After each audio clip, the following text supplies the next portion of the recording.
ये जो है एक चर्निंग, एक वर्ल्ड ऑर्डर में हम एक चर्निंग की शुरुआत देख रहे हैं।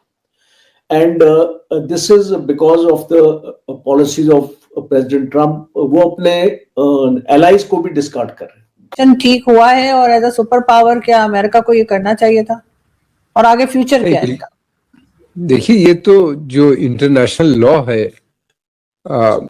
उसके खिलाफ है, खिलाफ वर्जी। अगर सब इसी तरह करने लगे, उनके पास ताकत है, वो कर सकते हैं, तो फिर दूसरे देश भी यही सब करने लगेंगे। This is my reading for making America great again. He is in a हरी।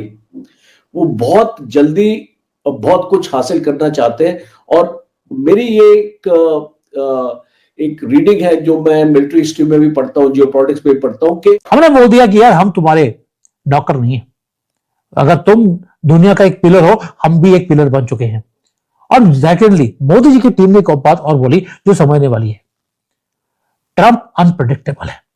के एक सीनियर अधिकारी ने कहा है कि व्हाइट हाउस ने ये संकेत दे दिए हैं कि एक नए अमेरिकी नियंत्रित फ्रेमवर्क के तहत भारत को वेनेजुएला से तेल खरीदने की इजाजत देने के लिए तैयार है, यानी कि वेनेजुएला का तेल भारत आ सकता है।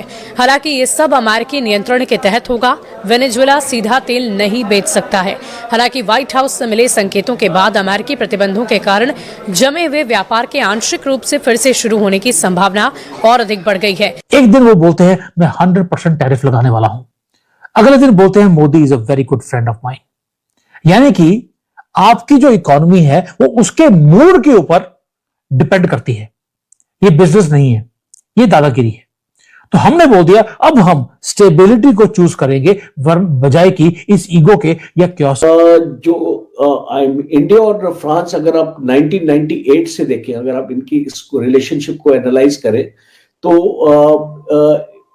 काफी अपने साथ में चलते हैं। मिलिट्री प्लेटफॉर्म, राफेल, स्कॉर्पियन के बारे में मैंने बात करी, advance submarine sensor, joint military exercises, हमारी वरुणा, गरुड़ा, शक्ति, इतने सारे एक्सरसाइज हमने इंडियन ओशन रीजन में हम एक दूसरे की कोऑपरेशन कर रहे हैं। और फ्रांस इज आपका इंडो पैसिफिक पावर में भी शामिल है। तो एक न्यूक्लियर और स्ट्रेटेजिक टेक्नोलॉजी है जो हमारा जैतापुर न्यूक्लियर पावर प्रोजेक्ट है, उसमें ईरान की बहुत कोऑपरेशन है। तो अगर ये जो सारी चीजें हम देख रहे हैं तो I think President Trump is making a big mistake. This is my reading for making America great again. He is in a hurry. वो बहुत जल्दी बहुत कुछ हासिल करना चाहते हैं। और मेरी ये एक रीडिंग है जो मैं मिलिट्री हिस्ट्री में भी पढ़ता हूँ, जियोपॉलिटिक्स में भी पढ़ता हूँ, कि जल्दबाजी जो आदमी करता है ना, वो फिर चोट भी उसको बहुत ज्यादा लगती है। If you try to climb the ladder straight on top, and when you fall, then you know there is no support for you. And certain developments in America which are taking place are also very disturbing for Trump.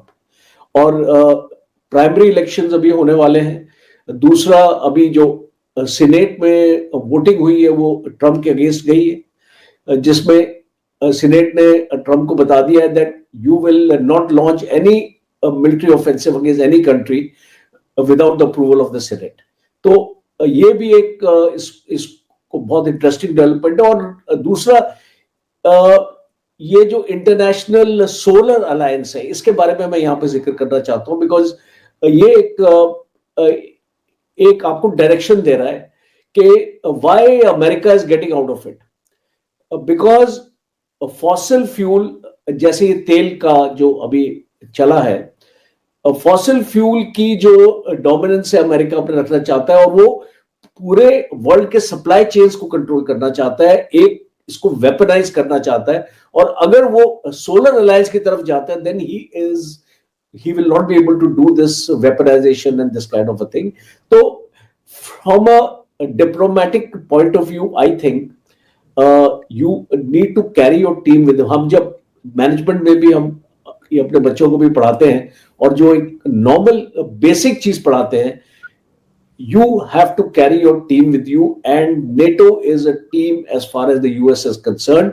अगर हम कल एक nexus देख रहे हैं, अगर Russia, China, North Korea, Iran, अगर ये इकट्ठे हो जाएंगे, they can pose a very great challenge to America, and America alone will find it difficult to fight, and that is why this NATO came into being. कच्चे तेल संकट के बीच अब अमेरिका से भारत के लिए एक बड़ी खबर सामने आई। ट्रंप प्रशासन ने संकेत दे दिए हैं कि वो भारत को वेनेजुएला से कच्चा तेल खरीदने की इजाजत देने के लिए तैयार हैं। बोल दिया कि यार हम तुम्हारे नौकर नहीं है, अगर तुम दुनिया का एक पिलर हो, हम भी एक पिलर बन चुके हैं। और सेकेंडली मोदी जी की टीम ने एक बात और बोली जो समझने वाली है, ट्रंप अनप्रेडिक्टेबल है। एक दिन वो बोलते हैं मैं 100% टैरिफ लगाने वाला हूं, अगले दिन बोलते हैं Modi is a very good friend of mine. यानी कि आपकी जो इकोनॉमी है वो उसके मूड के ऊपर डिपेंड करती है। ये बिजनेस नहीं है, ये दादागिरी है। तो हमने बोल दिया अब हम स्टेबिलिटी को चूज करेंगे बजाय कि इस ईगो के या क्योस के। अब भारत के अंदर जो लुटियंस गैंग है, जिसका सब कुछ लूटा होता है, उन्होंने बोलना शुरू कर दिया भारत ने बहुत बड़ी अपॉर्चुनिटी को मिस कर दिया। यस, हमने मिस किया है शॉर्ट टर्म में। और विकास जी हैं मेरी बड़ी रेगुलरली मेरे थिंक टैंक के, वो अब मेंबर बन चुके हैं, वो बहुत बड़े एक फॉर्म में काम भी करते हैं। उन्होंने बोला कि साहब मेरे कई क्लाइंट्स हैं जिसका बिजनेस नीचे जा रहा है, प्रॉफिटेबिलिटी नीचे जा रही है, क्योंकि सामान अब अमेरिका में एक्सपोर्ट नहीं होता है। शॉर्ट टर्म में लॉस है, लेकिन लॉन्ग टर्म में भाई आपके अपनी रीढ़ की हड्डी को स्ट्रांग कर लिया, आप झुके नहीं, और जो सॉवरेनिटी है देश की, आप उसके ऊपर एक प्राइस टैग नहीं लगा सकते कि यार इतना नुकसान हो रहा है। क्या सॉवरेनिटी एक कंपनी के प्रॉफिट से ज्यादा इंपॉर्टेंट नहीं है? और अगर आज अमेरिकन कंपनीज को भारत की मार्केट चाहिए तो वो आएंगे, सैंक्शंस लगने के बाद भी आएंगे। और ये आएंगे क्योंकि उन्हें हमारी मिडिल क्लास, उन्हें हमारा डाटा, हमारा ग्रोथ, हमारे से ट्रेड उनको चाहिए। ये सिर्फ पेपर पे नहीं होगा। और ये हम ये नहीं कहेंगे कि भाई एक फोन कॉल करोगे तो आपको भारत में आने की परमिशन दी जाएगी। ये लुटनिक जो है, ये भी मुझे लगता है लुटियंस गैंग का मेंबर है, नाम भी बड़ा मिलता जुलता है, लुटियन, लुटनिक। देखिए वो बोलता है कि train has already left the station. I would say he is wrong. क्यों? क्योंकि आपकी ट्रेन निकल गई है, हम तो ट्रेन लेते नहीं भैया, हमने अपनी गाड़ी अलग से बनाई हुई है। We are diversifying, we are manufacturing, and we are dealing with the world on our terms. बराबरी पे बात करते हैं, बेशक वो रशिया हो, वो चाइना हो, या अफ्रीका की कंट्री हो।